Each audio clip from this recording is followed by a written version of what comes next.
I would say this is the most intimate song on the album. Really, it was from that kind of hard time in 2010 where I felt lost and sort of like I lost my vision for a second.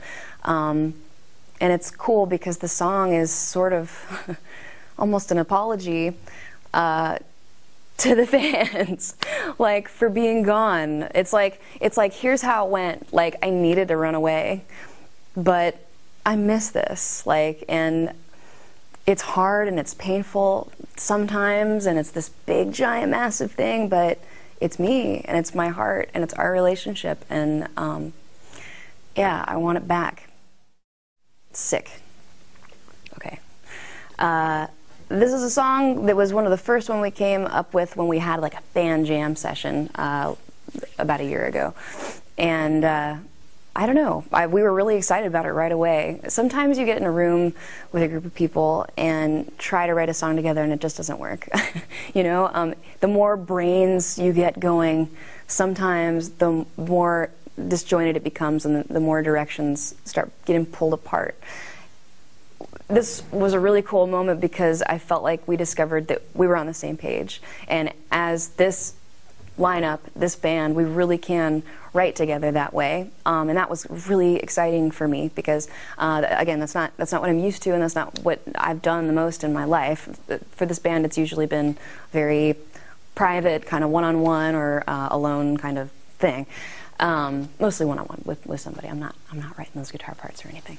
Anyway, so when we wrote Sick, it was like an experiment that we didn't know if it would work or not, and I remember we were all just really excited at the end of it because we love that song. But it was just, for me, I think of it like that was the moment we were like, yeah, we can do this. It's going to be fun. The End of the Dream is just about life, and the end of the dream is death. You know, it's about the journey, and it's about, again, this recurring theme of not being afraid and living while you're alive because it doesn't last forever. I think that's something that comes out a lot in our music because it's something that I deeply feel. It's funny though because I'm always telling it to myself. It's not like you learn something and then just go, yeah, totally. You have to make a constant effort to remind yourself of things that you believe in, you know? So I feel like, yeah, that theme about not being afraid and life doesn't last forever, that comes out a lot. And yeah, that song's about that. Oceans is I think a really cool song with some taste of a new direction, but at the same time it totally claims that Evanescence feeling. It's got a big, cool, synthetic keyboard, you know, Moog, plus we used like 5 keyboards to make that sound. I really like that song because I feel like it's different sounding, and I kind of have fallen in love with a lot of old analog gear the last couple of years, so, you know, it was fun to get to use those things. Yeah, I just think it's a big, epic, fun song out of all of our songs. That was one of the 4 that we chose to do live when we just had a couple of shows recently, and I think it went pretty good. I liked it. It's fun to play. Never Go Back was actually inspired by the earthquakes and tsunami in Japan. While we were writing a bunch of music at pre-production, that was going on, and I just remember, you know, we were just watching the news and looking at all these pictures on the internet and just like, I was just inspired and feeling a lot of feelings, just of empathy and sympathy and just sort of like, wow, what would that be like, you know?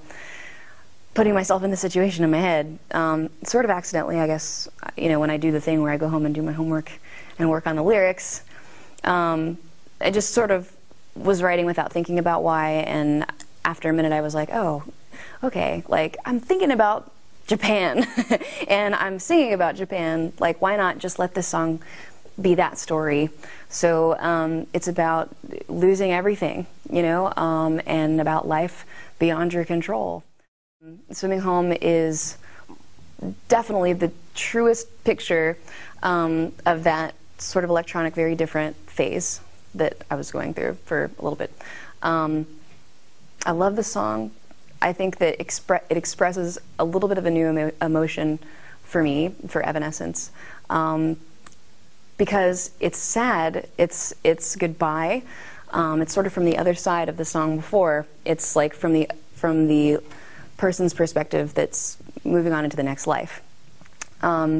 But it's peaceful. It's an acceptance of that giant crazy thing that fascinates me, that I wonder about and think about, and it's like life and death and what comes after, you know, and what does it all mean? So it's that acceptance and peaceful feeling, like the calm after the storm.